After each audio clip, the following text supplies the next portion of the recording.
C'est un exemple que je vous ai donné afin que vous fassiez vous aussi, comme j'ai fait pour vous. Jean 13, 15. En lavant les pieds de ses disciples, le maître se fait le serviteur. Il l'a fait ce jour-là pour ceux qui étaient à table avec lui. Il le fait en chaque repas de la scène pour ceux qui offrent avec lui le sacrifice unique. Il nous convie donc à faire de même. Nous sommes les serviteurs du Seigneur. Nous sommes invités à nous comporter avec amour les uns avec les autres.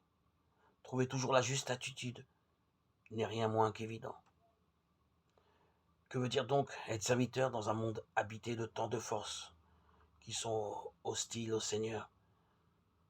Que veut dire pour un chrétien se comporter en serviteur? À l'égard de qui? Nous sommes serviteurs du Christ et aussi serviteurs des hommes.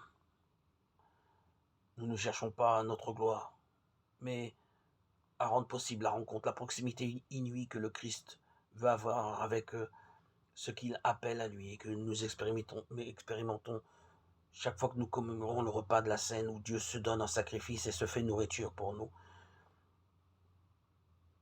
Pour chaque chrétien, chercher non sa propre gloire, mais dans toute relation à servir la rencontre du Maître avec ceux qu'il a créés. Cela passe par le pardon que nous pouvons nous donner les uns aux autres. Puissions-nous, devant tout homme, être au service du dessein de Dieu sur lui. Multiplie en nous, Seigneur, les dons de ta grâce. Fais-nous espérer ce que nous croyons et donne-nous d'atteindre par ta résurrection ce que nous espérons. Donne-nous toujours de goûter aux fruits